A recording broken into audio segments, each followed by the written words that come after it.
Bayangkan, seorang OB sederhana, tiba-tiba jadi sorotan seluruh kantor.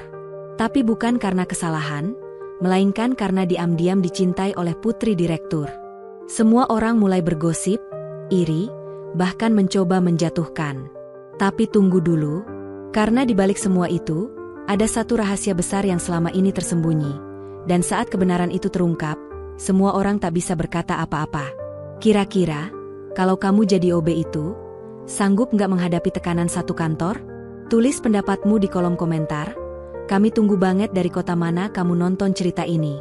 Jangan lupa untuk like, komen, dan subscribe, supaya kamu nggak ketinggalan kisah-kisah inspiratif lainnya yang bikin hati campur aduk. Dan untuk kamu yang sudah subscribe, semoga Allah lapangkan rezekimu, bahagiakan keluargamu, dan mudahkan segala urusanmu. Amin. Di gedung menjulang milik Sentra Cipta Nusantara, perusahaan teknologi ternama, hiruk-pikuk pagi menjadi rutinitas biasa. Para karyawan dengan jas rapi lalu lalang tergesa, suara sepatu hak tinggi berdentam di lantai marmer, dan kopi panas menjadi penyelamat kantuk para pekerja. Namun di antara semua itu, ada sosok yang nyaris tak terlihat. Seorang OB bernama Raka. Wajahnya tenang, tubuhnya tegap meski pakaiannya sederhana. Ia selalu datang paling pagi, memastikan meja bersih, mesin kopi terisi, dan suasana kantor nyaman sebelum siapapun masuk. Tak banyak yang peduli padanya. Bagi sebagian besar karyawan, Raka hanyalah figuran di panggung besar perusahaan. Bahkan, banyak yang dengan seenaknya menyuruh, memerintah, atau sekadar mengabaikannya seolah ia tak ada. Tapi ada sesuatu yang berbeda dari Raka. Ia tak pernah marah. Tak pernah membalas kata-kata kasar. Setiap pekerjaan ia lakukan dengan sepenuh hati. Di saat waktu istirahat, ia tidak sekadar duduk santai. Ia membaca. Bukan majalah hiburan atau koran gosip, tapi buku manajemen, strategi bisnis, dan laporan keuangan bekas yang ia pungut dari ruang meeting. Raka menyukai ketenangan. Di sela waktu senggang, ia duduk di balkon kecil belakang pantry, memandang langit sambil berzikir pelan, mengingat Allah dalam diam. Di tengah-tengah rutinitas itu, suasana kantor mendadak berubah ketika sosok gadis muda muncul pagi itu. Wajahnya cantik, gaya berpakaiannya sederhana namun elegan. Tidak ada yang menyangka, gadis yang datang dengan membawa map dan senyum ramah itu adalah Nadine, anak dari Direktur Utama, Tuan Arman. Alih-alih masuk melalui jalur eksekutif, Nadine memilih bergabung sebagai intern tanpa ada yang tahu identitas aslinya. Hanya HRD dan 1-2 orang penting yang tahu siapa dirinya. Nadine ingin melihat dunia kerja nyata, bukan dari atas, tapi dari bawah. Dan itulah awal dari perubahan besar yang akan terjadi. Pertemuan pertama Nadine dan Raka terjadi di pantry. Kala itu, Nadine kesulitan mengoperasikan mesin kopi otomatis. Beberapa staf hanya melirik tanpa berniat membantu. Raka, yang baru saja selesai mengepel, langsung menghampiri. "Kak, tombolnya agak keras, mesti ditekan 2 kali. Saya bantu, ya?" Nadine tersenyum. "Terima kasih, nama kamu siapa?" "Raka." "Raka? Terima kasih ya, Raka." Tak ada percakapan panjang setelah itu. Tapi cukup untuk membuat Nadine tertarik. Bukan karena bantuan kecilnya, tapi karena caranya bicara. Sopan, tulus. Tidak dibuat-buat. Hari demi hari, mereka mulai sering bertemu. Di pantry, di lift, bahkan di kantin bawah gedung. Seringkali Nadine sengaja makan di sana hanya untuk bisa berbicara dengan Raka. Mereka membahas banyak hal. Mulai dari makanan favorit, film, sampai ke soal manajemen bisnis. Raka ternyata memiliki wawasan luas, bahkan bisa menjelaskan tentang strategi pemasaran digital lebih baik daripada sebagian besar staf marketing. Nadine mulai penasaran. Siapa sebenarnya Raka ini? Namun, benih perhatian yang tumbuh di antara mereka mulai menimbulkan gelombang kecil. Dari kejauhan, ada mata-mata yang memperhatikan. Randy, staf marketing ambisius, menatap penuh curiga setiap kali Nadine terlihat tersenyum saat berbicara dengan Raka. Di sisinya, Citra, sekretaris yang gemar mengatur-ngatur orang, ikut mencibir. Si OB itu, sok akrab banget sama intern baru. Dasar gak tahu diri, desis Citra. Randy mengepalkan tangan. Ia tahu Nadine adalah anak direktur, dan ia tak rela kalau perhatian gadis itu justru tertuju pada orang seperti Raka. Sementara itu, Raka sendiri belum menyadari badai yang akan datang. Ia hanya menjalani hari seperti biasa. Tapi dalam hati kecilnya, ia mulai merasa ada yang berbeda. Ada rasa hangat setiap kali melihat Nadine tersenyum. Dan di balik semua itu, ada rahasia besar yang ia simpan rapat-rapat. Sesuatu yang akan mengguncang seluruh isi kantor, ketika waktunya tiba. Hari-hari di kantor Sentra Cipta Nusantara mulai terasa berbeda. Suasana yang biasanya dingin dan formal, perlahan menghangat karena kehadiran Nadine yang ramah, serta interaksinya yang tak biasa dengan Raka, si OB yang selama ini dianggap angin lalu. Beberapa staf mulai saling berbisik. Mulut-mulut yang tak pernah kehabisan gosip, mulai menyusun cerita-cerita sendiri. Ada yang bilang Nadine suka dikasihani. Ada juga yang menuduh Raka sengaja mencari muka. Namun, bagi Nadine, semua itu tidak penting. Ia menemukan kenyamanan saat berbicara dengan Raka. Lelaki itu punya cara berpikir yang tidak biasa. Ketika kebanyakan orang menilai segala sesuatu dari titel dan gaji, Raka justru membicarakan visi, kebermanfaatan, dan bagaimana bekerja adalah bentuk ibadah kepada Allah. Kenapa kamu suka kerja di sini, Raka? Padahal, banyak orang ngeluh soal gaji kecil dan beban kerja berat. Tanya Nadine saat mereka duduk di kantin. Raka tersenyum pelan. Karena tempat ini bukan sekadar cari uang.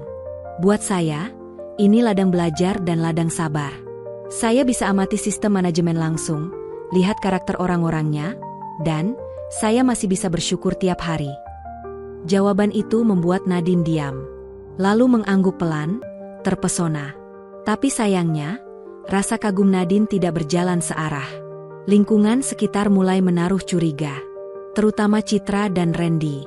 Suatu siang, Randy menghampiri Nadine dengan gaya sok akrab. Nadine, kamu hati-hati loh. Jangan terlalu dekat sama si Raka. Banyak yang mulai ngomongin. Nadine menatapnya, tenang. Memangnya kenapa kalau saya dekat dengan Raka? Randy mengangkat bahu, pura-pura santai. Ya, kamu tahu sendiri, dia OB. Beda kelas. Kamu itu intern. Bahkan, kalimat Randy terpotong. Nadine menatap tajam, lalu berdiri. Saya kenal orang bukan dari jabatannya. Saya suka ngobrol sama Raka karena dia jujur dan pintar. Beda sama orang yang terlalu banyak bicara, tapi pikirannya kosong. Randy terdiam. Hatinya terbakar. Bukan hanya karena ucapan Nadine, tapi karena egonya diinjak. Sementara itu, gosip terus menyebar. Bahkan, mulai muncul perlakuan sinis terhadap Raka. Kopi yang biasa ia siapkan diam-diam dibuang. Perintah-perintah makin kasar. Ada yang sengaja menjatuhkan tumpukan berkas, lalu menyuruh Raka membereskannya sambil tertawa mengejek. Tapi Raka tetap diam. Senyumannya tidak hilang. Tangannya tetap cekatan. Ia tahu, ini adalah ujian. Namun, tekanan paling berat datang saat seseorang menyebarkan kabar bahwa Raka sengaja mendekati Nadine untuk kepentingan pribadi. Foto-foto mereka diam-diam diambil dan dijadikan bahan obrolan. Puncaknya terjadi saat Nadine mendapat surat teguran dari HRD karena dinilai melanggar etika interaksi di lingkungan kerja. Raka merasa bersalah. Ia mencari Nadine, ingin meminta maaf. Tapi Nadine justru yang lebih marah. Kenapa kamu minta maaf, Raka? Kamu gak salah. Mereka yang salah. Mereka yang terlalu cepat menghakimi tanpa tahu siapa kamu sebenarnya. Raka tertunduk. Namun, ada kegelisahan di matanya. Ia seperti ingin bicara sesuatu, tapi ditahannya. Di tempat lain, Randy semakin gencar menyelidiki siapa sebenarnya Raka. Ia merasa ada yang janggal. OB biasa tak mungkin punya pola pikir sekelas konsultan. Tak mungkin juga bisa mengutip teori-teori bisnis seperti itu. Sebuah pertanyaan mulai mengendap dalam pikirannya. Siapa sebenarnya Raka? Dan saat jawaban itu muncul, semuanya akan berubah. Malam itu, Randy tidak bisa tidur. Rasa penasaran tentang Raka terus mengganggu pikirannya. Ia membuka laptop, mencari-cari di internet menggunakan nama lengkap Raka Pradipta. Tapi hasilnya nihil. Akun media sosial pun kosong, seperti orang yang sengaja menghapus jejak digitalnya. Namun, Randy tidak menyerah. Ia mulai bertanya ke bagian HRD, pura-pura ingin tahu lebih banyak tentang pegawai OB itu. Tapi HRD hanya memberikan data standar. Raka bergabung 2 tahun lalu melalui penyedia tenaga outsourcing. Tidak ada informasi pendidikan atau riwayat kerja sebelumnya. Cuma OB, kok, Ren, kata salah satu staf HRD. Gak usah kepo. Gaji aja setara UMR. Tapi bagi Randy, semua itu justru semakin mencurigakan. Sementara itu, di ruang pantry kantor, Nadine duduk sendiri. Ia mulai merasakan tekanan yang nyata. Bukan hanya dari rekan kerja, tapi juga dari atasannya langsung, Ibu Liana, yang mulai memanggilnya untuk dinasihati. Kamu harus jaga image, Nadine, ujar Bu Liana, suara dingin dan tajam. Kamu itu anak direktur. Walaupun kamu masuk sebagai intern, tetap saja kamu punya citra yang harus dijaga. Jangan bikin malu keluarga. Nadine menahan napas, tapi tidak membantah. Ia tahu, semua orang mulai menyoroti-nya. Tapi entah mengapa, ia tidak bisa menghindari ketertarikannya pada sosok Raka. Bukan karena romantisme, tapi ada sesuatu pada pria itu, sesuatu yang membuatnya ingin tahu lebih dalam. Sore itu, Nadine melihat Raka berdiri sendirian di belakang gedung kantor, di dekat tempat parkir. Ia menghampiri. Kamu lagi apa? Raka menoleh, tersenyum. Lagi nyari sinyal. Nadine tertawa kecil. Bohong. Aku tahu kamu lagi menjauh dari orang-orang. Raka menghela napas. Kadang, sepi lebih jujur dari keramaian, Nadine. Nadine menatapnya lama. Kamu tahu semua orang mulai benci aku karena dekat denganmu, kan? Raka mengangguk. Aku tahu. Dan itu salahku. Kenapa kamu selalu menyalahkan diri sendiri? Raka diam. Matanya menatap langit senja. Kemudian, untuk pertama kalinya, ia berbicara tanpa menunduk. Aku gak mau kamu terjebak dalam sesuatu yang kamu sendiri belum siap hadapi. Karena kamu belum tahu siapa aku sebenarnya, Nadine. Nadine menatapnya dalam. Kalau gitu, kasih tahu aku. Siapa kamu, Raka? Sebelum Raka sempat menjawab, suara langkah kaki terdengar. Randy datang dengan wajah mengejek, diikuti beberapa staf lain yang pura-pura kebetulan lewat. Wih, makin mesra aja OB sama anak bos, ejek Randy keras-keras. Beberapa orang tertawa. Nadine menggenggam tangan Raka, marah dan malu. Tapi Raka hanya berdiri tenang. Tiba-tiba, sebuah suara muncul dari belakang kerumunan. Ada apa ini ribut-ribut? Semua menoleh. Ternyata itu Pak Damar, direktur utama perusahaan sekaligus ayah Nadine. Wajahnya tegas. Tatapannya menyapu semua orang. Saat melihat Raka berdiri di dekat putrinya, ekspresinya berubah aneh. Tidak marah, tapi jelas terkejut. Pak Damar menatap Raka lama. Dan untuk beberapa detik, suasana menjadi sunyi. Hening yang tak biasa. Raka, gumamnya pelan. Kamu, Raka Pradipta? Semua yang hadir langsung bingung. Apa maksud Pak Damar? Tapi sebelum pertanyaan itu bisa dipecahkan, Raka hanya menunduk hormat. Wajahnya tidak menunjukkan panik atau takut. Namun, Nadine sadar, saat itu, matanya berkaca-kaca. Sesuatu sedang terjadi. Dan Nadine bersumpah, ia akan mencari tahu apa yang sebenarnya disembunyikan oleh pria itu.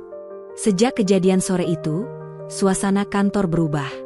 Bisik-bisik mulai terdengar bukan hanya dari para staf biasa, tapi juga dari jajaran manajer.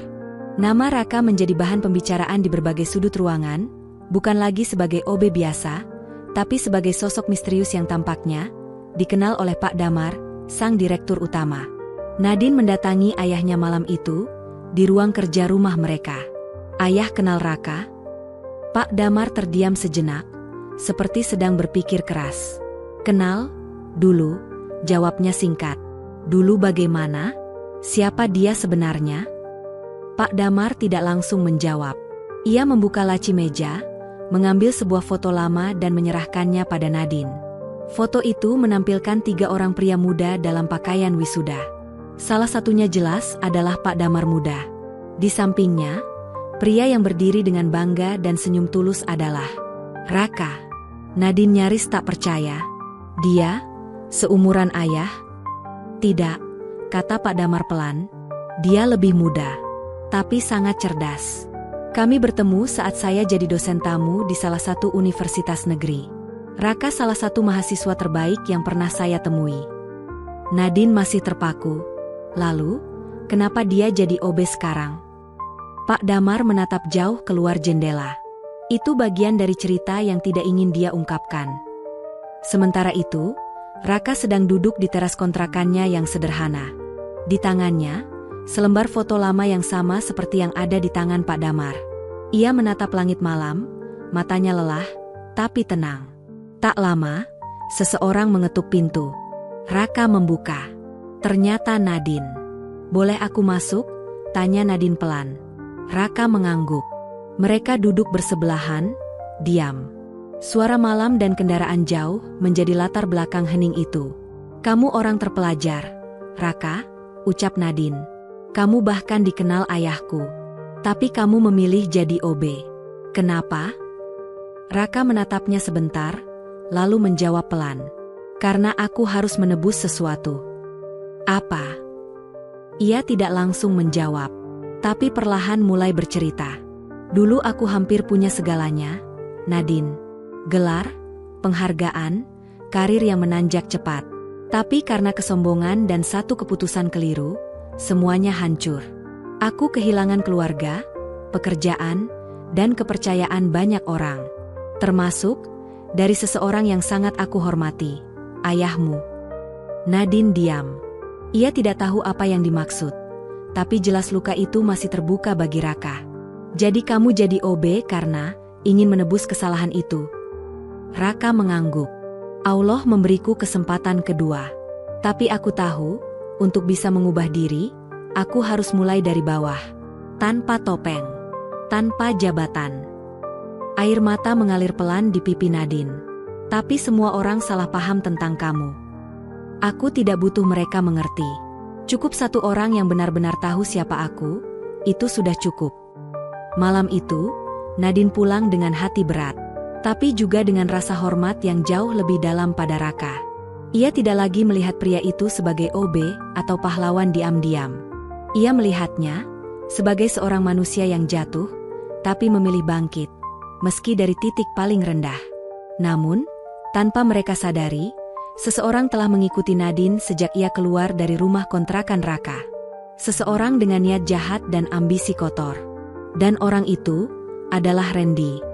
Randy menyelinap di antara bayangan malam, bersembunyi di balik pagar besi tua tak jauh dari kontrakan Raka. Ia merekam video pendek dari kejauhan. Nadine keluar dari rumah Raka dengan wajah penuh emosi. Ia tersenyum miring. Cukup satu video ini, dan semuanya selesai. Keesokan harinya, suasana kantor kembali gaduh. Tapi kali ini, bukan karena kabar biasa. Seseorang, yang tak lain adalah Randy, menyebarkan video itu diam-diam ke beberapa grup internal. Dengan tambahan narasi kejam, anak direktur dibutakan cinta, OB naik kasta lewat kasur. Tentu saja, berita itu menyebar seperti api menyambar bensin. Tak butuh waktu lama sebelum Nadine menyadarinya. Di ruang kerja, ia berhadapan langsung dengan para petinggi perusahaan yang memanggilnya untuk klarifikasi. Pak Damar duduk di tengah, ekspresi wajahnya sulit dibaca. "Nadine," ucap salah satu direktur senior. "Video ini mencoreng reputasi perusahaan. Apa yang kamu lakukan di rumah staf outsourcing semalam?" Nadine mencoba menjawab dengan tenang. "Saya hanya berbicara. Tidak ada yang melanggar etika." Salah satu direktur lain menimpali, "Tapi masyarakat tidak akan melihat seperti itu. Apalagi ketika menyangkut OB." Seketika, Raka masuk ke dalam ruangan. Ia berdiri di ambang pintu, wajahnya tegas. "Saya yang minta Nadine datang malam itu," katanya tanpa ragu. "Saya yang menjelaskan masa lalu saya, bukan untuk mengelabui atau mendekati. Saya tidak pernah menyentuhnya, dan saya tidak akan pernah menjatuhkannya." Semua mata kini tertuju pada Raka. Pak Damar menatapnya dalam, lalu berdiri. "Sudah cukup." Semua orang terdiam. Pak Damar berjalan ke depan ruangan, menatap semua direksi dan staf. Kalian semua menilai orang dari jabatan, dari seragam, dari status sosial. Tapi kalian tidak pernah melihat dari hati dan integritas. Raka adalah seseorang yang pernah saya hormati karena pikirannya. Dan hari ini, saya menghormatinya kembali karena sikapnya. Ia lalu menatap Nadine. Dan anak saya, bukan boneka yang bisa kalian bentuk citranya seenaknya. Ia punya hati dan pemikiran sendiri. Lalu, ia memandang Raka. Kau tak perlu menjelaskan apapun lagi. Tapi aku ingin tahu, apakah kau masih menyimpan idealismemu? Raka menatap langsung mata Pak Damar. Saya tidak pernah melepaskannya, Pak. Saya hanya butuh waktu untuk membenahi diri. Pak Damar mengangguk pelan. Hari itu, ruangan sidang petinggi berubah senyap. Tak ada satupun yang berani melawan keputusan tidak tertulis yang baru saja ditegaskan oleh sang direktur utama. Namun, di luar ruangan, Randy mengamati semuanya dengan rahang mengatup. Wajahnya memerah oleh kemarahan. Belum selesai. Ini belum selesai. Malamnya, ia menghubungi seseorang. Suara berat dari seberang menjawab. Targetnya? Nama dia Raka Pradipta. Cari semua yang bisa kau gali. Aku ingin dia benar-benar hancur. Malam itu hujan turun lebat. Di sudut kota Jakarta, seorang pria berjas kulit membuka berkas lusuh yang dikirim oleh Randy. Ia adalah Darto, mantan intel swasta bayaran yang kini hidup dari mengorek masa lalu orang lain. Foto-foto lama Raka, dokumen pengadilan yang telah ditutup, hingga laporan penahanan yang tak pernah diumumkan publik, terbentang di hadapannya. HM, mantan aktivis yang hilang arah. Gumamnya, ini menarik. Keesokan harinya, sebuah amplop coklat misterius diterima oleh salah satu wartawan media online. Isinya, dokumen yang bisa membakar reputasi siapapun. Raka pernah ditahan karena kerusuhan saat demonstrasi. Ia pernah menjadi buronan singkat karena menyerang aparat, meski akhirnya bebas karena tidak terbukti. Namanya sempat masuk daftar hitam BUMN. Judul berita itu pun naik di berbagai platform. OB favorit anak direktur ternyata mantan provokator, layakkah dipertahankan? Di kantor, semua mata kembali memandang Raka. Kali ini tidak dengan hinaan, tapi dengan rasa takut, dan bahkan hormat. Namun, Nadine terpukul. Ia memanggil Raka ke taman belakang kantor. Aku nggak tahu semua ini, kenapa kamu nggak cerita dari awal? Raka menatap matanya. Suaranya pelan, tapi tajam. Karena aku tahu, masa laluku bukan alasan untuk membenarkan masa kini. Aku nggak butuh dikasihani, aku hanya ingin jadi orang baik. Di tempat yang benar. Nadine diam, lalu menunduk. Aku tetap percaya kamu. Malam itu, Pak Damar memanggil Raka ke ruangannya. Di dalam ruangan itu, tidak ada cangkir teh hangat, tidak ada senyum sambutan. Hanya keheningan yang menekan. Apa kamu tahu siapa yang menyebarkan ini? Raka menggeleng. Saya tidak ingin menebak, Pak, tapi saya tidak akan membalas. Pak Damar mengangguk, lalu menatap berkas di tangannya. Di dalamnya, terdapat surat permintaan mutasi Raka ke anak perusahaan di Kalimantan. Surat itu ditandatangani oleh 3 direktur lainnya. Kalau aku tanda tangani ini, kau akan jauh dari semua masalah. Tapi juga jauh dari dia. Raka hanya terdiam. Aku tanya sekali saja, Raka, kau masih mencintai Nadine? Tanpa ragu, Raka menjawab, saya mencintainya, Pak. Tapi saya lebih mencintai kemerdekaan untuk hidup dengan harga diri. Pak Damar menutup map itu tanpa menandatangani. Kalau begitu, tetap di sini. Tapi kau harus siap. Ini belum selesai. Dan memang belum selesai. Karena pada malam berikutnya, Randy bertemu langsung dengan Darto di sebuah parkiran gelap. Kali ini, ia membawa satu hal yang bisa menghancurkan lebih dalam, sebuah video rahasia dari tahun-tahun silam. Video yang memperlihatkan Raka saat memimpin sebuah demonstrasi besar yang berakhir ricuh, saat ia berteriak dengan mata merah dan tubuh penuh luka. Simpan ini baik-baik, ujar Randy. Waktu yang tepat akan datang. Pagi itu kantor masih sepi, namun suasana terasa berbeda. Udara seperti mengandung percikan listrik. Randy sudah datang lebih awal dari biasanya. Ia membawa flash disk yang sudah disiapkan semalam. Wajahnya penuh kemenangan.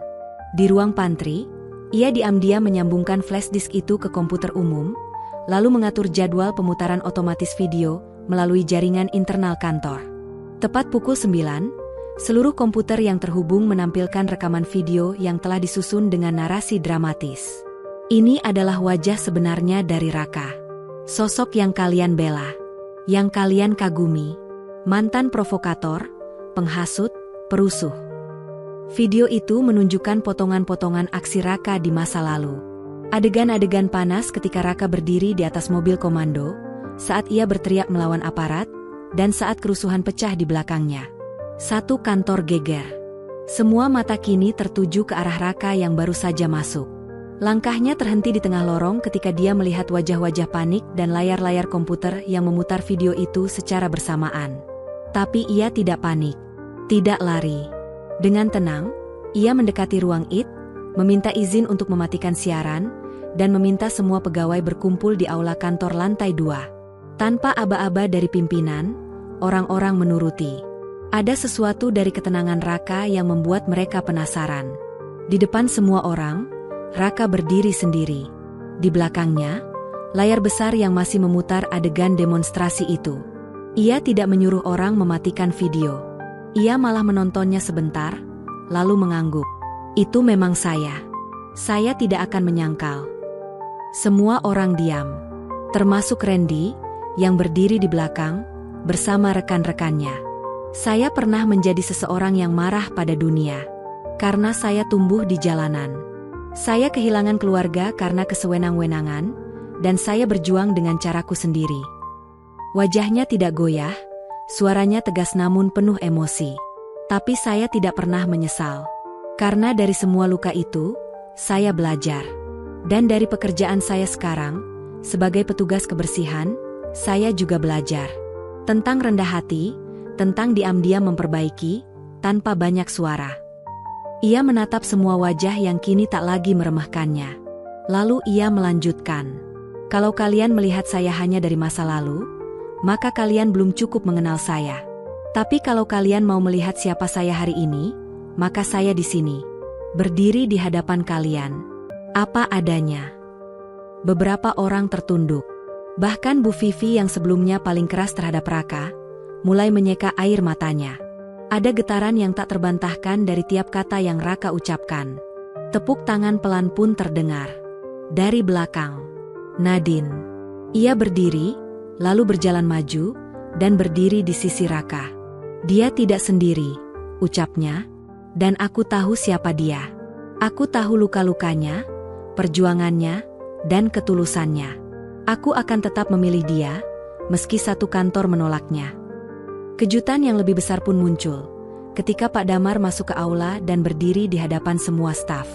Siapapun yang menyebarkan video ini telah melanggar hukum privasi dan integritas internal perusahaan. Tim legal akan menelusuri asal video ini. Dan saya pribadi menyatakan, Raka tetap menjadi bagian dari perusahaan ini. Sampai kapanpun. Wajah Randy mendadak pucat. Namun yang paling membuatnya gentar adalah ketika Pak Damar menatap langsung ke arahnya. Kita akan cari tahu siapa pelakunya. Dan bila terbukti, tidak akan ada kompromi. Hari itu kantor seperti berubah menjadi ruang interogasi. Tidak ada tawa. Tidak ada obrolan santai. Semua orang menahan napas, menanti keputusan yang akan diambil pihak manajemen. Randy terlihat gelisah. Wajahnya pucat, keringat dingin membasahi pelipis. Ia tidak menyangka langkahnya akan membawa malapetaka sebesar ini. Di sudut ruangan, ia melihat 3 staf dari tim legal masuk ke ruang IT, membawa laptop dan alat pelacak jaringan. Sementara itu, Pak Damar mengumpulkan kepala divisi untuk rapat darurat. Nadine dan Raka diminta tidak ikut. Tapi posisi mereka tetap jelas, bukan terdakwa. Justru mereka kini dilindungi. Beberapa jam kemudian, sebuah pengumuman resmi dirilis oleh HRD. Telah ditemukan bukti pelanggaran berat terkait penyebaran materi internal yang menyerang reputasi pribadi karyawan. Tersangka utama adalah saudara Randy, staf divisi operasional. Kaget bukan main, Randy langsung dipanggil ke ruang direksi. Tapi belum sempat kaki melangkah, Sejumlah pegawai sudah menatapnya dengan pandangan sinis. Dulu ia paling keras menjelekkan Raka. Kini, ia sendiri yang harus menanggung malu. Di ruang direksi, Pak Damar menatap Randy tanpa senyum. "Kenapa kamu lakukan ini?" Randy berusaha membela diri. "Saya hanya ingin menunjukkan siapa dia sebenarnya. Supaya tidak semua orang tertipu oleh tampangnya yang sok baik." "Dan kamu memilih mencemarkan nama seseorang demi rasa tidak suka pribadi?" balas Pak Damar tajam. "Dia cuma OB, Pak." Kalimat itu langsung memicu ledakan emosi di ruangan. Justru karena dia OB dan masih bisa menunjukkan kedewasaan, maka kamu yang seharusnya malu. "Jabatan bukan ukuran hati," ujar Bu Lilis, kepala HRD, dengan nada tinggi. Pak Damar mengangguk. "Mulai hari ini, kamu kami skors. Jika dalam waktu seminggu kamu tidak mengakui dan minta maaf secara terbuka, maka pemutusan hubungan kerja akan dilakukan." Randy bungkam. Hatinya menjerit. Semua rencana yang ia susun rapi, runtuh dalam satu hari. Sementara itu, Raka duduk di taman belakang kantor. Nadine menemaninya. Ia menatap langit sore yang mulai jingga. "Aku tidak ingin balas dendam," katanya pelan.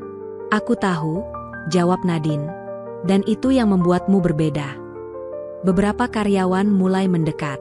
Kali ini bukan untuk mengejek, tapi justru untuk menyapa, mengangguk hormat, bahkan ada yang minta maaf secara langsung. Raka menyambut semuanya dengan senyum ringan. Di dalam hati, ia tahu badai belum sepenuhnya berlalu. Tapi setidaknya, arah angin mulai berpihak padanya. Beberapa hari setelah skorsing Randy diumumkan, suasana kantor perlahan berubah. Orang-orang yang dulu bersikap sinis terhadap Raka, mulai bersikap netral, bahkan beberapa di antaranya menunjukkan rasa hormat. Tak sedikit dari mereka yang mulai menyapa lebih dulu, atau sekadar menanyakan kabar dengan tulus. Raka menyadari perubahan itu, tapi ia tak ingin membusungkan dada. Ia tetap menyapu lantai, mengangkat galon, dan membuatkan kopi untuk staf-staf yang membutuhkannya. Seperti biasa, tidak ada yang berubah dari caranya bekerja. Justru itulah yang membuat banyak orang mulai benar-benar memperhatikannya. Sementara itu, Nadine diam-diam mulai merasa resah. Ia tahu Raka adalah sosok yang tidak akan meminta lebih dari yang ia punya. Tapi hatinya terusik. Setiap malam, bayang-bayang Raka yang diam tapi tulus, sederhana tapi bijak, terus mengisi pikirannya. Di sisi lain, Pak Damar pun memperhatikan perkembangan yang terjadi. Ia menyadari betul bahwa Raka memiliki pengaruh moral yang kuat di kantor. Sifat rendah hati dan keteguhan sikapnya mampu menginspirasi bahkan tanpa kata-kata. Suatu siang, Pak Damar memanggil Raka ke ruangannya. "Raka, saya ingin bicara," katanya sambil menutup laptop. Raka menunduk sopan. "Ada yang bisa saya bantu, Pak?" "Saya tahu kamu tidak suka sorotan. Tapi kamu harus tahu, kebaikan yang kamu tabur telah membuka mata banyak orang. Termasuk saya," ucapnya. Raka diam. Mendengarkan. "Kamu pernah berpikir untuk naik jenjang pekerjaan?" Raka menatapnya, lalu menggeleng pelan. "Belum pernah, Pak. Saya tidak ingin terlalu jauh. Saya hanya ingin bekerja sebaik mungkin." Pak Damar tersenyum. Terkadang, orang yang tidak mengejar jabatan adalah yang paling pantas untuk memegangnya. Namun sebelum percakapan itu berlanjut, Nadine masuk ke ruangan membawa map dokumen. Melihat Raka duduk di sana, ia sempat terdiam sesaat. Pak Damar memperhatikan mereka berdua, lalu hanya tersenyum kecil dan pura-pura sibuk membaca dokumen. Setelah Nadine keluar, Raka beranjak pamit. Pak Damar berkata pelan, "Jangan biarkan luka masa lalu membuatmu menutup hati yang baru." Raka menoleh, tidak berkata apa-apa. Tapi kalimat itu menggema lama di dalam dirinya. Sore harinya, di pantry, Nadine berdiri diam, melihat secangkir teh hangat yang disiapkan Raka. "Kamu selalu tahu aku suka teh, ya?" tanyanya pelan. "Aku cuma memperhatikan hal kecil," jawab Raka. "Kadang dari hal kecil, kita bisa tahu siapa seseorang sebenarnya." Nadine tersenyum, tapi dalam senyumnya ada ketakutan. Ia takut merasa terlalu dalam pada seseorang yang dunia anggap tidak sejajar dengannya. Tapi hati tak pernah menimbang dengan logika. Dan entah sejak kapan, Kehadiran Raka mulai jadi alasan ia betah di kantor setiap hari. Minggu berikutnya, sebuah momen yang tak disangka-sangka mengguncang seluruh kantor. Pak Damar mengumumkan bahwa akan ada rapat besar untuk seluruh karyawan, termasuk staf kebersihan dan OB. Semua heran. Rapat besar biasanya hanya dihadiri jajaran manajemen. Di ruang pertemuan, seluruh karyawan duduk dengan rasa penasaran. Raka datang paling akhir, membawa map kecil berisi catatan kerja. Ia duduk di belakang, merasa tak layak berada di antara para staf bergaji tinggi dan jabatan penting. Pak Damar berdiri di depan. Matanya menyapu seluruh ruangan.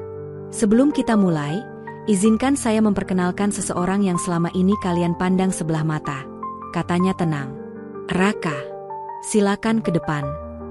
Semua orang menoleh. Beberapa menahan napas. Raka berdiri, ragu-ragu. Ia tak mengerti maksudnya. Tapi ia melangkah pelan ke depan. Pak Damar tersenyum. Saya akan katakan yang sebenarnya. Raka bukan orang sembarangan. Ia bukan OB biasa. Ia adalah anak sahabat saya. Ayahnya seorang tokoh masyarakat yang pernah menyelamatkan bisnis saya di masa lalu. Tapi Raka tidak pernah minta perlakuan istimewa. Ruangan sunyi. Raka menyamar jadi OB karena ingin belajar dari bawah. Ia menolak kemudahan. Ia ingin tahu seperti apa kerasnya dunia kerja dari sudut yang paling rendah. Dan saya hargai itu. Semua terdiam. Bahkan Nadine menatap Raka dengan mata yang mulai basah. Lebih dari itu, lanjut Pak Damar. Selama beberapa bulan ini, Raka sudah mencatat semua kekacauan manajemen kecil, cara kerja, dan hubungan antar karyawan. Laporannya lengkap dan jujur. Ia melaporkan bukan untuk menjatuhkan, tapi untuk memperbaiki. Seketika suasana berubah. Beberapa orang yang dulu meremehkan Raka mulai merasa malu. Beberapa bahkan tak berani menatap matanya. Sementara itu, Raka hanya berdiri diam, merasa situasi ini terlalu besar untuk dirinya. Nadine berdiri dari kursinya, menatap Raka dengan mata jujur. Kenapa kamu gak bilang dari awal? Suaranya nyaris bergetar. Raka menjawab pelan, karena aku ingin orang mengenalku apa adanya. Bukan karena latar belakangku. Kalimat itu menghantam banyak hati yang pernah bersikap buruk padanya. Raka pun diminta untuk duduk kembali. Tapi semua orang kini memandangnya berbeda. Tidak lagi sebagai OB, tapi sebagai seseorang yang punya nilai dan martabat tinggi. Usai rapat, Nadine mengejar Raka yang berjalan cepat keluar dari ruangan. Kamu bohong selama ini, katanya pelan. Raka berhenti. Aku nggak pernah bohong. Aku cuma nggak cerita. Itu beda. Nadine menunduk. Tapi kenapa harus menyembunyikan semuanya? Raka menarik napas dalam. Karena aku ingin tahu siapa yang benar-benar melihat aku, bukan hanya posisiku. Nadine terdiam. Lalu, untuk pertama kalinya, ia menggenggam tangan Raka. Dan saat itu, keduanya tahu dunia mereka berbeda. Tapi hati mereka sudah saling memilih. Sejak rapat besar itu, suasana kantor berubah drastis. Para karyawan mulai memperlakukan Raka dengan lebih hormat. Tak ada lagi cibiran atau sikap merendahkan. Bahkan beberapa manajer mengajak Raka berdiskusi ringan saat istirahat siang. Tapi Raka tetap sederhana. Ia tetap membersihkan lantai setiap pagi sebelum jam kerja. Tetap menyapa sopan, tetap membungkuk sambil tersenyum. Nadine, di sisi lain, mulai merasakan sesuatu yang belum pernah ia alami sebelumnya. Jantungnya berdebar setiap kali melihat Raka. Ia sering memerhatikan pria itu diam-diam dari balik kaca ruangannya. Sosok sederhana yang dulu ia anggap rendah, kini terasa seperti cahaya yang bersinar lembut di hatinya. Suatu sore, ketika kantor mulai sepi, Nadine menghampiri pantry. Ia tahu Raka biasa membersihkan area itu menjelang pulang. Dan benar saja. Di sana Raka tengah mengelap meja, dengan lengan baju digulung dan wajah penuh keringat. Kamu selalu kerja sekeras ini? Tanya Nadine sambil bersandar di meja. Raka menoleh, kaget. Tapi cepat mengangguk. Sudah biasa. Kamu bisa aja loh, berhenti bersihin semua ini sekarang. Mereka udah tahu kamu bukan OB beneran. Raka tertawa kecil. Tapi pekerjaan ini nggak hina, Din. Malah, dari sini aku belajar banyak. Nadine mendekat. Kamu tahu nggak? Dulu aku pikir kamu aneh. Aku tahu, jawab Raka jujur. Mereka tertawa bersama. Tawa yang pelan, tapi menenangkan. Kamu pernah suka sama aku? Tanya Nadine tiba-tiba. Raka diam sesaat, lalu menatap mata Nadine. Pernah. Tapi aku tahan. Karena kamu seperti bintang, sementara aku cuma debu. Kalimat itu membuat dada Nadine sesak. Kamu tahu, bisik Nadine. Bintang pun butuh gelap untuk bersinar. Seketika, ruang pantry yang sederhana itu terasa seperti dunia yang berhenti berputar. Mereka berdiri saling berhadapan. Tak ada pelukan, tak ada ciuman. Tapi pandangan mata mereka lebih dalam dari ribuan kata. Untuk pertama kalinya, cinta di antara dua dunia mulai tumbuh dengan jujur, tanpa syarat.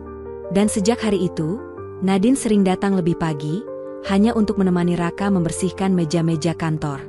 Mereka tertawa, saling mencuri pandang, dan diam-diam belajar memahami arti cinta tanpa kemewahan. Namun, di balik kebahagiaan itu, ada yang diam-diam memperhatikan mereka. Seseorang yang tidak senang melihat hubungan itu tumbuh. Seseorang yang menyimpan dendam terhadap Raka. Dan badai pun mulai mendekat. Hari-hari yang penuh tawa antara Raka dan Nadine tak luput dari pandangan satu sosok yang merasa terancam, Reza. Reza adalah kepala bagian keuangan yang sejak lama diam-diam menyukai Nadine. Namun cintanya tak pernah bersambut. Nadine hanya menganggapnya teman kerja biasa. Sejak kecil Reza sudah terbiasa mendapatkan apa yang ia mau. Tapi kali ini, semua berubah. Seorang OB, yang dulu dianggap tak berarti, perlahan merebut perhatian wanita yang ia kagumi bertahun-tahun. Itu menyulut amarah yang mendidih dalam hati Reza. Aku nggak bisa biarin ini terus terjadi, gumam Reza suatu malam, di ruangannya yang gelap. Ia meremas gelas plastik hingga penyok. Kalau dia bukan siapa-siapa, maka dia harus pergi. Keesokan harinya, Reza mulai melancarkan aksinya. Ia memanipulasi laporan keuangan. Sejumlah dana perusahaan ia geser ke rekening bayangan, lalu menyusun dokumen yang seolah-olah menunjukkan bahwa Raka menyalahgunakan akses untuk mencuri data penting. Dan pagi itu, ketika semua karyawan sudah mulai bekerja, HRD memanggil Raka ke ruang rapat darurat. Raka bingung, tapi tetap tenang. Ia melangkah ke ruang rapat dengan kepala tegak. Di dalam, sudah ada Reza, HRD, bahkan Nadine dan Pak Hendra. Raka, ucap salah satu staf HRD, kami menerima laporan bahwa kamu telah mengakses beberapa file penting di server keuangan dan ada aliran dana mencurigakan yang berkaitan dengan ID kamu. Raka menatap mereka dengan bingung. Saya bahkan gak tahu cara buka file server keuangan. Saya cuma punya akses buat cleaning log. Reza menyela. Tapi sistem mencatat login kamu di jam tertentu. Dan ini data printnya. Kami menemukan beberapa transaksi yang aneh. Nadine langsung merasa ada yang janggal. Raka nggak mungkin ngelakuin itu, ucapnya. Pak Hendra juga menatap Reza tajam. Biar kami investigasi lebih lanjut. Tapi untuk sementara, Raka dinonaktifkan dulu dari semua kegiatan kantor. Raka terdiam. Ia tidak membela diri. Tapi dari sorot matanya, jelas ada luka. Ia berjalan keluar dari ruang rapat dengan langkah tenang. Namun di dalam dadanya, badai mulai berkecamuk. Di ruangannya, Nadine menggigit bibir, resah. Ia tahu, ini bukan salah Raka. Tapi buktinya terlihat kuat. Sementara itu, Reza menyeringai kecil dari balik kaca ruangannya. Permainan baru saja dimulai, bisiknya, tapi ia lupa satu hal. Kebenaran, tak bisa disembunyikan terlalu lama. Sejak insiden itu, suasana kantor jadi tegang. Sebagian besar karyawan mulai menjauhi Raka, bahkan saat ia datang sekadar untuk mengembalikan ID kantor dan membersihkan barang-barangnya. Tatapan sinis, bisik-bisik, dan ejekan halus datang silih berganti. Namun Nadine justru semakin yakin, ada yang tidak beres. Malam itu, Nadine duduk di kamarnya. Laptop menyala. Jari-jarinya sibuk mengetik sambil sesekali menggulir dokumen yang sempat ia simpan dari laporan keuangan mingguan. Ia bukan ahli audit, tapi ada sesuatu yang terasa aneh. Kenapa bisa file log akses server keuangan pakai ID OB? Gumamnya. Bukankah itu terisolasi sistemnya? Ia lantas menghubungi temannya di divisi IT yang sudah resign 2 bulan lalu, Kevin. Dikenalnya sebagai orang yang jujur dan pintar soal sistem jaringan internal perusahaan. "Kev, aku butuh bantuanmu," kata Nadine dalam panggilan video. "Aku butuh kamu cek satu hal." Dengan data yang dikirim Nadine, Kevin mulai melacak IP login, ID akses, dan waktu login yang disebutkan dalam laporan tersebut. Beberapa jam kemudian, hasilnya muncul. Dan temuan Kevin membuat jantung Nadine berdegup lebih cepat. "Ini aneh, Nadine. File log itu kelihatan seperti dipalsukan. Timestampnya pakai zona waktu manual, bukan sistem otomatis. Apa artinya itu?" Artinya, seseorang menanam file itu secara manual dan menyamarkan seolah-olah berasal dari login Raka. Dan yang lebih mencurigakan lagi, ada pola enkripsi yang cuma digunakan satu komputer kantor, punya Reza. Napas Nadine tercekat. Wajah Reza langsung terbayang dalam benaknya. Tak butuh waktu lama bagi Nadine untuk memutuskan langkah berikutnya. Keesokan paginya, ia berpura-pura menemui Reza di ruangannya dengan membawa secangkir kopi dan senyuman biasa. "Masih sibuk, Kak Reza?" Nadine meletakkan kopi itu di mejanya. Laptopnya kok dikunci terus ya?"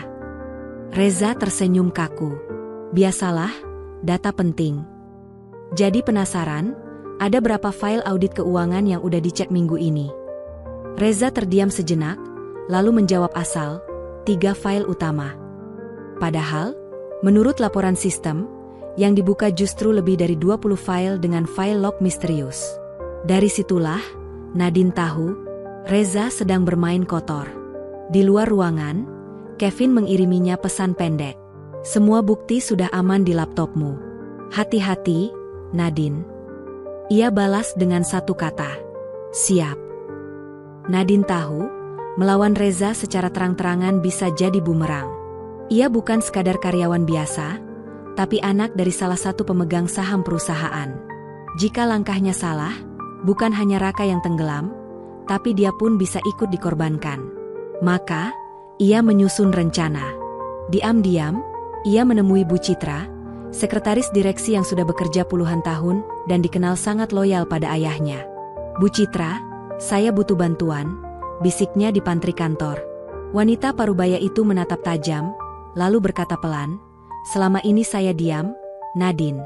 Tapi saya tahu, Raka tidak bersalah. Saya juga pernah melihat Reza mengakses ruangan server saat tengah malam." Itu jadi titik awal. Nadine, Kevin, dan Bu Citra bekerja sama. Mereka menyusun jebakan digital. Kevin menciptakan dokumen palsu bernama Laporan Bonus Direksi 2025, yang tampaknya menyimpan data penting. File itu hanya bisa diakses jika masuk ke sistem menggunakan kredensial palsu milik Raka yang telah diamankan. File itu sengaja ditaruh di sistem bersama skrip pelacak aktivitas. Siapapun yang membukanya akan meninggalkan jejak digital yang tak bisa dihapus.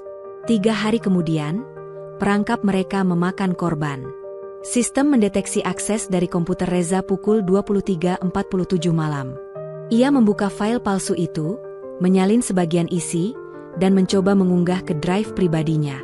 Tak lama, file itu langsung mengirimkan salinan semua aktivitas ke server backup yang sudah Nadine dan Kevin siapkan. Paginya, Nadine datang lebih awal ke kantor, mengenakan jas resmi dan membawa flash disk. Saat meeting mingguan dimulai di ruang direksi, Nadine dengan tenang berdiri setelah ayahnya selesai membuka rapat. "Ayah, dan semuanya, saya minta izin untuk menyampaikan sesuatu yang sangat penting." Semua kepala menoleh. Reza terlihat gelisah. Dengan tangan gemetar namun tegas, Nadine mencolokkan flash disk ke layar proyektor, lalu memutar rekaman aktivitas sistem yang menunjukkan bukti-bukti pemalsuan, timestamp palsu, serta log aktivitas komputer Reza. Ruangan hening. Reza mencoba berdiri, tapi Nadine memotong, "Kita sudah punya cukup bukti. Bahkan CCTV gedung memperlihatkan kamu masuk ruang server tengah malam. Kami tidak menuduh tanpa data." Ayah Nadine, direktur utama, memejamkan mata sejenak. Rahangnya mengeras. Ia lalu menatap Reza, kecewa. "Reza, kau bukan hanya mencemarkan nama baik perusahaan, tapi juga telah menghancurkan masa depan seseorang yang tidak bersalah." Suasana menjadi tegang. Seluruh ruangan sunyi. Semua orang menunggu apa yang akan terjadi selanjutnya. Reza berdiri, wajahnya pucat. Matanya berlari dari satu wajah ke wajah lainnya, mencari secercah pembelaan. Tapi tidak ada satupun yang berpihak padanya kali ini. Bahkan Dimas, rekan kerja terdekatnya, hanya menunduk tanpa berkata apa-apa. Aku cuma ingin diakui. Selama ini aku bekerja keras tapi selalu Raka yang disanjung. Gumamnya lirih, nyaris tak terdengar. Nadine menatapnya dingin. Itu bukan alasan untuk menjebak orang lain, Reza. Raka bahkan tak pernah bersaing denganmu. Dia cuma bekerja dengan tulus. Tiba-tiba, suara langkah kaki terdengar dari luar. Pintu ruang rapat terbuka, dan Raka muncul, mengenakan seragam OB seperti biasa. Tapi hari itu, ia berdiri dengan kepala tegak. Saya diminta hadir oleh Bu Citra, ucapnya sopan. Semua mata tertuju padanya. Ayah Nadine berdiri dari kursinya dan menghampiri Raka. Maafkan kami, Raka, katanya pelan. Kami telah salah menilai. Kamu dihukum tanpa bukti, dan kami membiarkan fitnah itu tumbuh terlalu lama. Raka menunduk. Saya tidak marah, Pak. Saya cuma ingin kebenaran.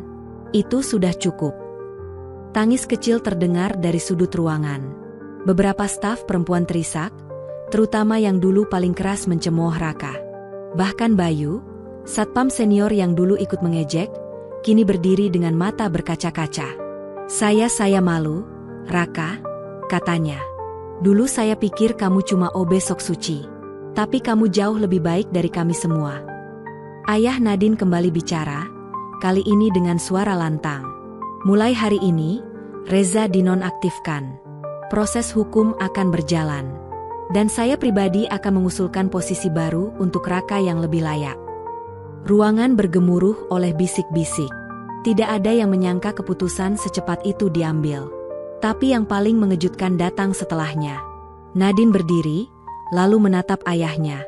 Ayah, izinkan aku berbicara jujur. Ayahnya mengangguk pelan. Nadine berbalik ke arah Raka.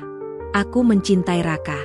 Bukan karena dia penyelamatku, tapi karena dia laki-laki jujur yang tidak pernah berubah meski dunia menghinanya. Aku tahu banyak orang menentang, tapi aku tak peduli. Suasana meledak. Bisik-bisik menjadi teriakan kecil dari staf yang tak percaya apa yang baru mereka dengar. Sebagian menutupi mulut, sebagian hanya bisa mematung. Raka sendiri tak bisa berkata apa-apa. Matanya berkaca-kaca. Ia menatap Nadine, tapi tak sanggup mengeluarkan satu kata pun. Nadine tersenyum, lalu melangkah maju. Dan aku tidak peduli jabatan atau status. Aku hanya ingin bersamanya. Raka menggenggam tangan Nadine, akhirnya menemukan kekuatan untuk bicara. Aku juga mencintaimu, Nadine. Tapi, apa kau yakin? Dunia kita berbeda. Nadine menjawab lembut, yang penting bukan dunia kita, tapi kemana kita melangkah bersama. Hari itu menjadi momen yang akan selalu dikenang di seluruh lantai kantor pusat PT. Arta cemerlang. Desas-desus tentang pengakuan cinta Nadine kepada Raka menyebar lebih cepat dari berita keuangan harian. Dalam waktu kurang dari sejam, seluruh karyawan dari lantai 1 hingga direktorat atas membicarakannya. Nadine tidak mundur. Bahkan setelah beberapa staf wanita mulai menunjukkan rasa iri dan beberapa karyawan pria mulai mencibir, dia tetap berdiri di sisi Raka. Di ruang pribadi ayahnya, Nadine berbicara serius. Ayah, aku tahu ini tidak mudah. Tapi aku lelah hidup di bawah ekspektasi orang lain. Aku ingin menentukan sendiri dengan siapa aku berjalan, dan aku tidak akan berpaling dari Raka. Pak Dirga, ayah Nadine, menarik napas panjang. Di wajahnya, terlihat pergulatan batin. Ia adalah seorang direktur yang dihormati, tapi juga seorang ayah yang selama ini membesarkan anaknya sendirian sejak istri tercinta meninggal. Dia tahu Nadine bukan gadis manja, dan keputusan ini pasti telah dipikirkannya matang-matang. Ayah tidak akan memaksamu, Nadine.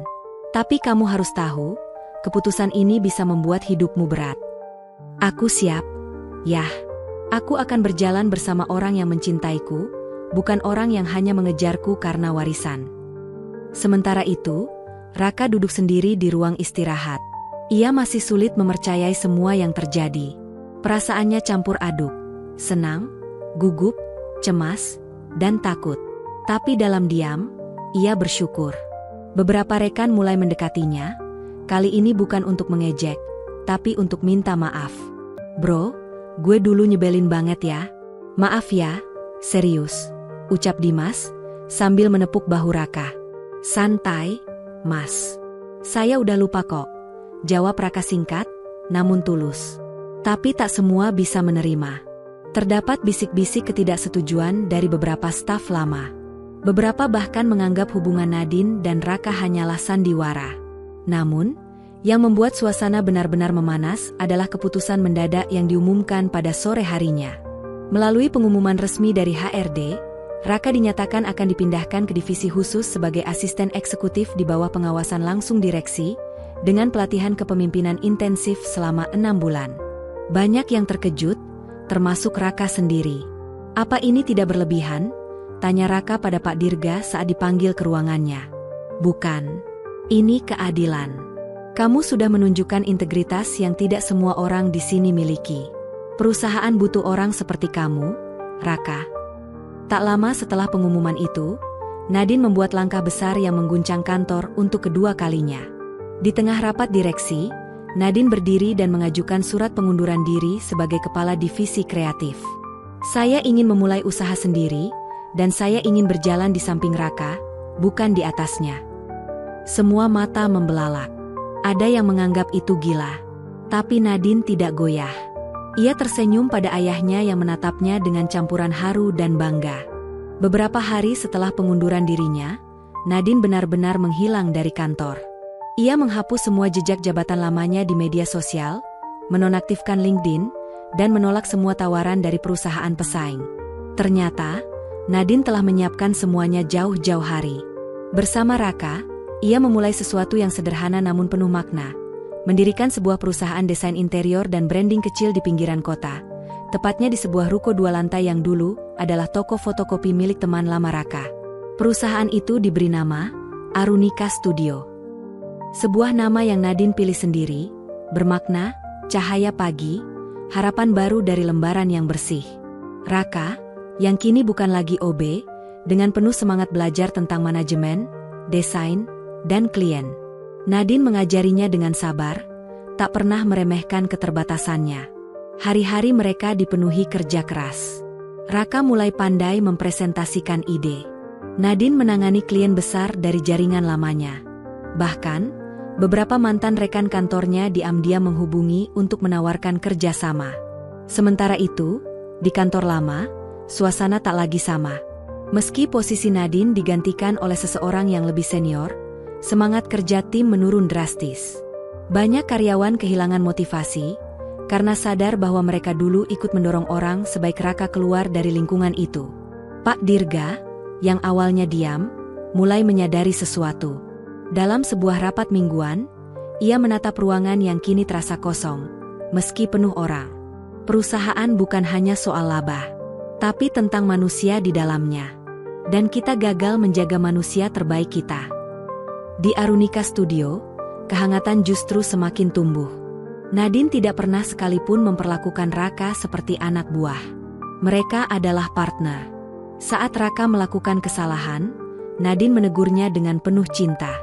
Saat Nadine lelah, Raka membuatkannya teh hangat dan duduk menemani tanpa banyak bicara. Suatu sore, saat mereka baru selesai meeting dengan klien pertamanya dari luar kota, Nadine duduk termenung di lantai 2. "Raka, kamu pernah membayangkan kita akan sampai di titik ini?" Raka tersenyum, duduk di sebelahnya. "Aku dulu cuma berani lihat kamu dari jauh. Tapi Allah punya rencana lain, yang lebih indah." Nadine menatap langit senja. Tak ada lagi suara printer, tak ada lagi tekanan dari target korporat. Yang ada hanya suara pelan kipas angin dan rasa syukur yang tidak bisa diungkapkan dengan kata-kata. Namun, kedamaian itu belum sepenuhnya utuh. Sebab sesuatu dari masa lalu akan segera muncul, membawa badai yang mungkin lebih besar dari sebelumnya. Pagi itu di Arunika Studio, Raka sedang menyapu lantai saat sebuah paket kecil datang tanpa nama pengirim. Kurir hanya bilang, "Ini atas nama Nadine. Sudah dibayar." Paket itu dibungkus rapi, Namun anehnya, tak ada keterangan pengirim, nomor, atau alamat pengembalian. Nadine yang baru tiba langsung merasa ada yang janggal. Ia membuka bungkusnya perlahan. Di dalamnya ada sebuah flash disk, dan secari kertas bertuliskan, "Jangan percaya siapapun, termasuk mereka yang dulu paling dekat." Raka menatap Nadine. Wajah wanita itu seketika tegang. Mereka memutuskan memutar isi flash disk itu di laptop lama milik Nadine, tanpa koneksi internet. Hanya untuk berjaga-jaga. Ternyata isinya adalah rekaman suara berdurasi 2 menit. Suara itu terdengar familiar, namun diolah agar tak mudah dikenali. Isinya mengejutkan. "Aku rekam ini dari dalam rapat. Dirga sedang bicara dengan 2 orang investor. Mereka membahas pencopotan Nadine jauh sebelum isu skandal pecah. Itu semua sudah dirancang, termasuk penyebaran foto-foto itu. Bahkan mereka tahu siapa Raka sebenarnya." Nadine menahan napas. Tangannya gemetar. Raka mendekat, meletakkan tangan di pundaknya. "Kamu yakin ini bukan jebakan?" tanya Raka pelan. "Aku nggak tahu. Tapi kalau ini benar, berarti pengkhianatan itu lebih dalam dari yang kita duga." Nadine tak bisa berhenti memutar ulang rekaman itu. Kata-katanya mengarah pada sesuatu yang lebih besar. Sesuatu yang belum pernah ia bayangkan selama ini. Bahwa dirinya hanyalah pion dalam permainan kekuasaan. Esok harinya, satu lagi pesan anonim masuk. Kali ini lewat email Arunika Studio. Isinya adalah foto lama, saat Nadine sedang rapat di kafe bersama seseorang yang wajahnya disamarkan. Di bawah foto itu ada kalimat singkat. "Temui aku. Tempat biasa. Jangan ajak siapa-siapa." Nadine mengenali lokasi itu. Taman kota di belakang hotel tempat ia sering bertemu klien saat masih di kantor lama. Raka mencoba menahan. Ini terlalu berisiko. Tapi Nadine bersikeras. Ia merasa harus tahu siapa orang di balik pesan ini. Sore harinya, dengan jaket hitam dan masker, Nadine duduk di bangku taman yang sudah lama tak ia kunjungi. Angin sore menerpa wajahnya. 10 menit berlalu. Lalu seseorang mendekat. Pria. Topi hitam. Kacamata gelap. Tanpa basa-basi, pria itu duduk di sampingnya dan berkata pelan. "Kamu gak pernah benar-benar tahu, kan siapa sebenarnya ayah kandung Raka?" Nadine menoleh cepat ke arah pria bertopi itu. "Apa maksudmu?" bisiknya tegang. Pria itu hanya menatap lurus ke depan. "Ayah kandung Raka bukan siapa-siapa, atau lebih tepatnya, bukan seperti yang selama ini kalian kira." Nadine mengepal tangannya. "Jangan main-main. Kalau kamu tahu sesuatu, bicaralah dengan jelas." Pria itu tersenyum miring, lalu menyerahkan sebuah map berwarna coklat lusuh. "Semua ada di sini.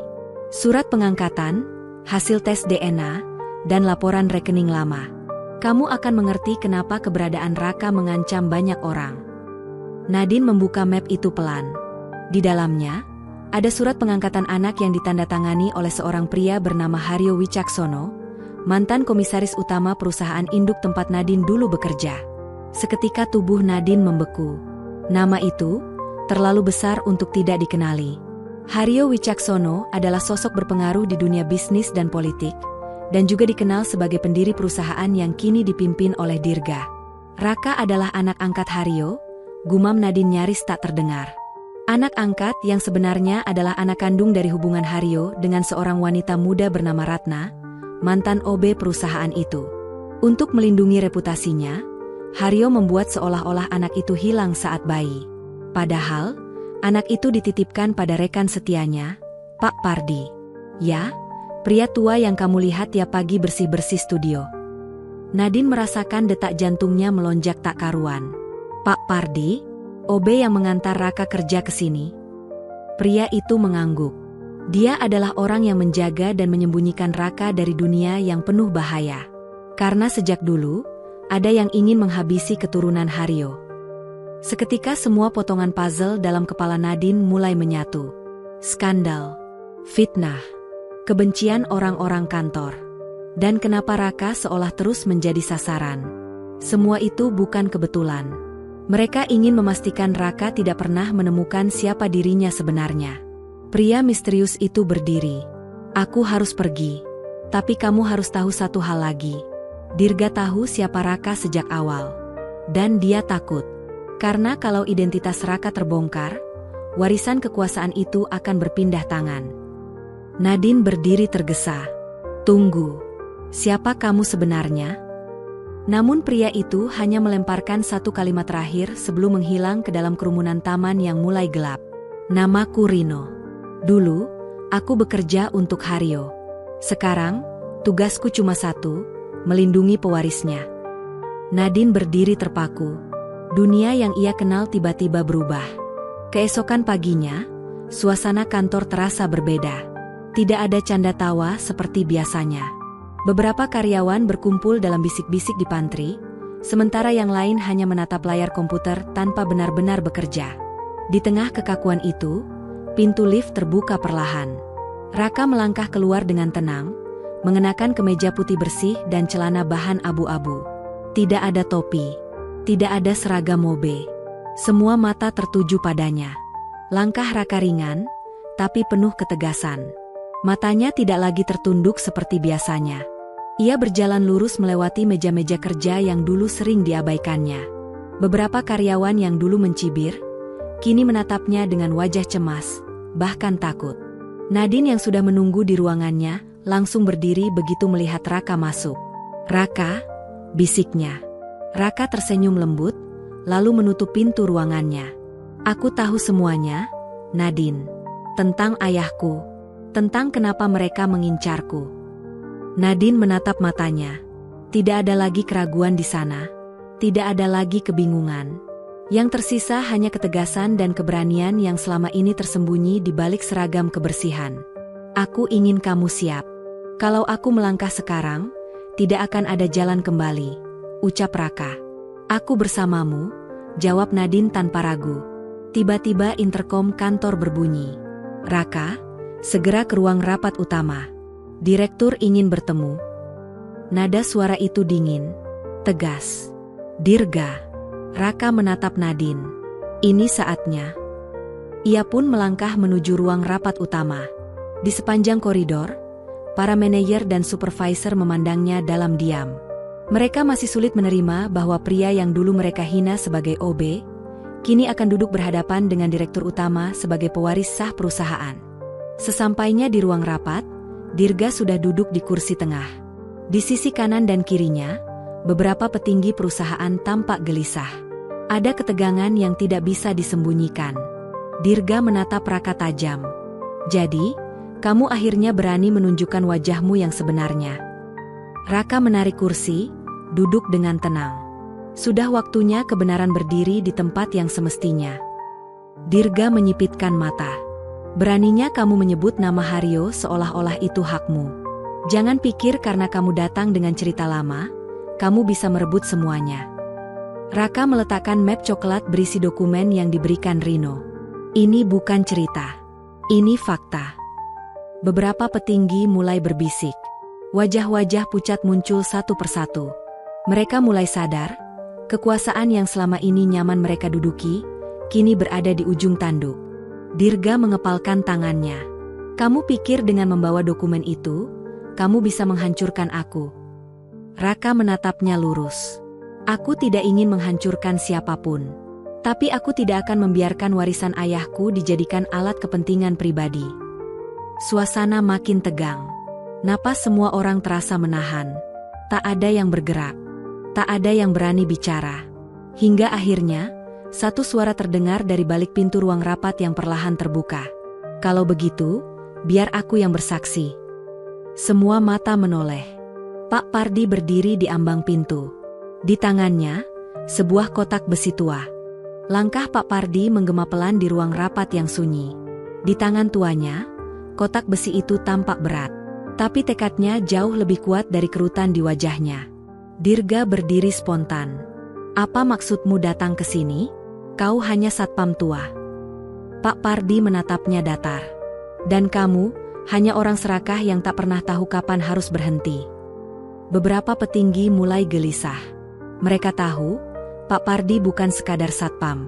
Ia adalah salah satu orang kepercayaan Haryo di masa lalu. Diam-diam, ia menjaga rahasia keluarga yang bahkan tak diketahui siapapun. Pak Pardi meletakkan kotak besi itu di meja. Tangannya perlahan membuka kunci yang berkarat. Bunyi klik terdengar jelas, diikuti desahan napas tegang dari seluruh ruangan. Ini warisan dari Haryo. Bukan dalam bentuk harta, tapi kebenaran, ucapnya pelan.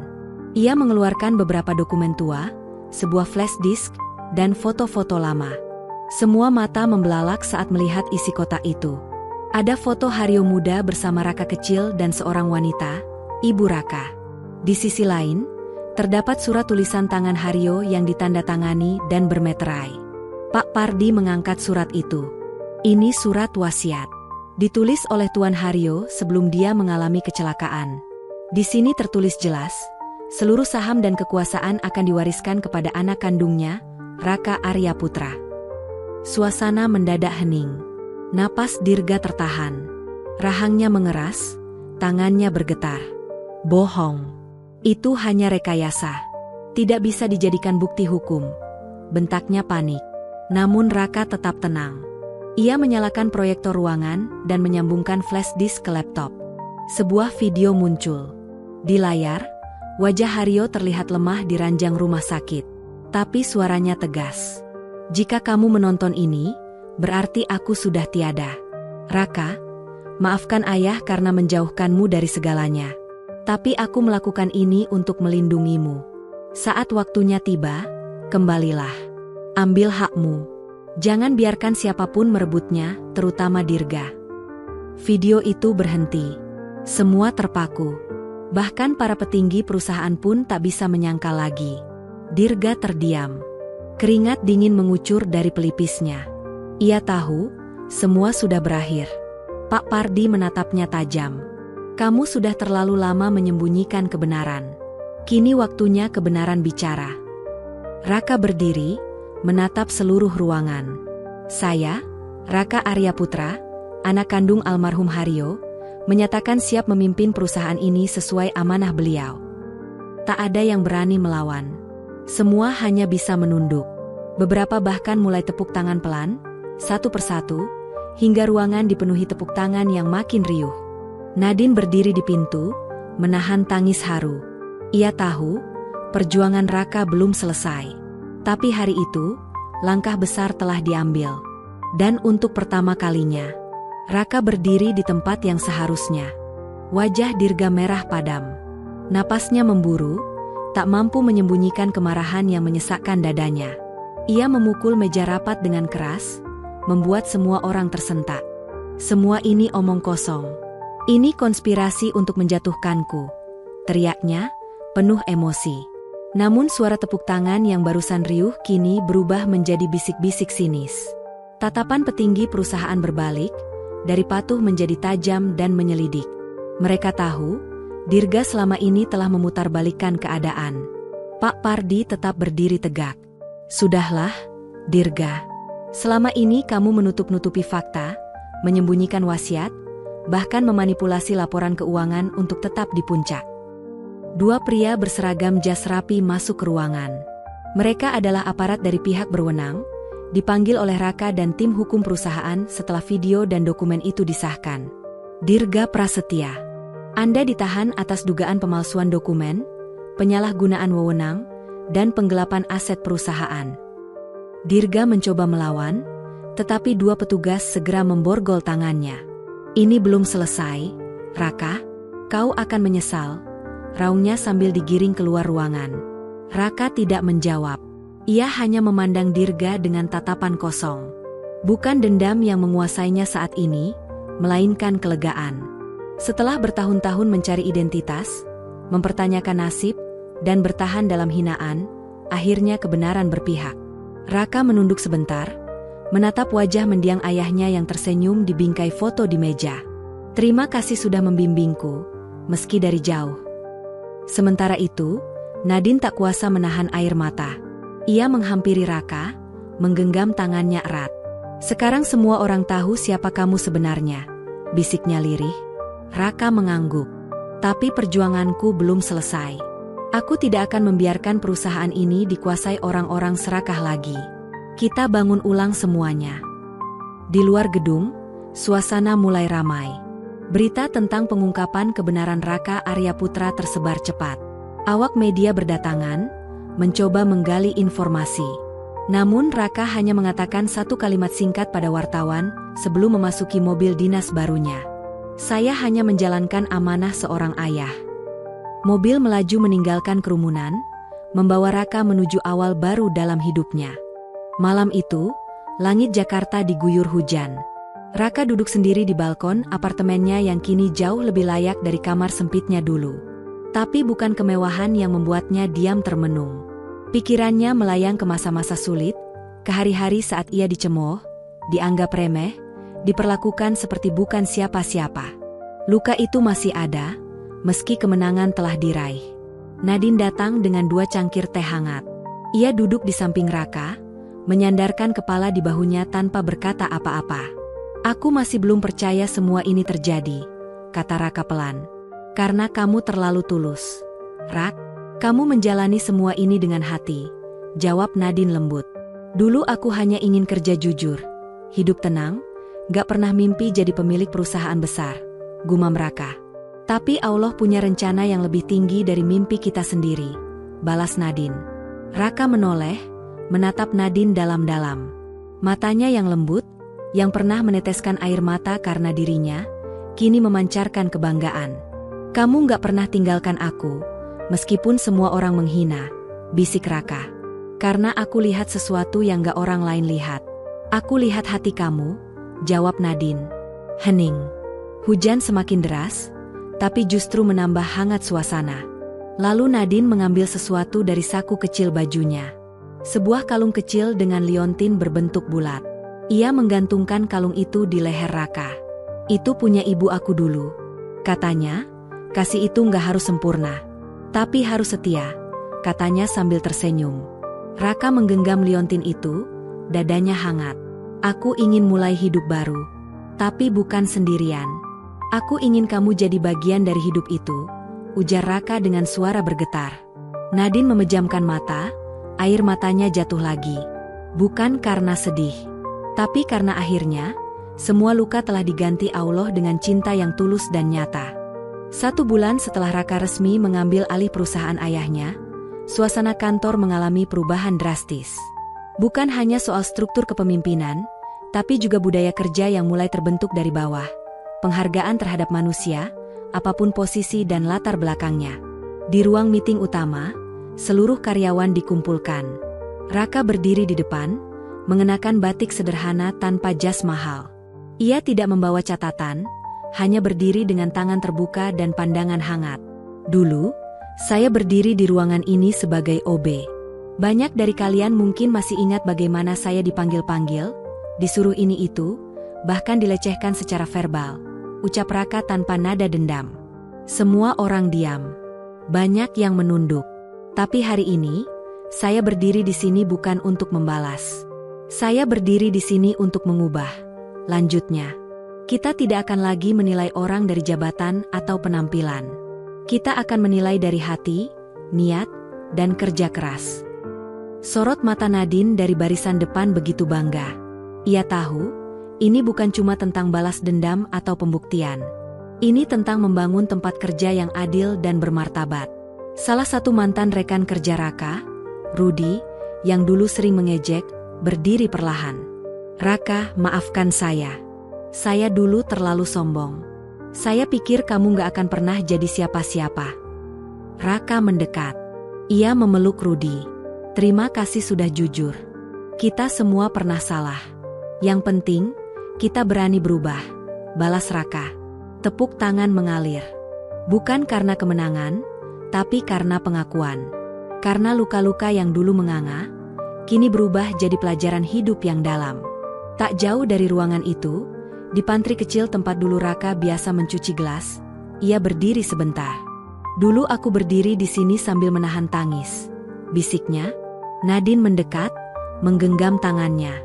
"Sekarang kamu berdiri sebagai seseorang yang dihormati, tapi tetap dengan hati yang sama," katanya. Raka tersenyum. Ia sadar, luka-luka itu bukan untuk disesali, tapi untuk mengajarkan harga diri. Bahwa kita bisa terluka, tapi tidak harus jatuh.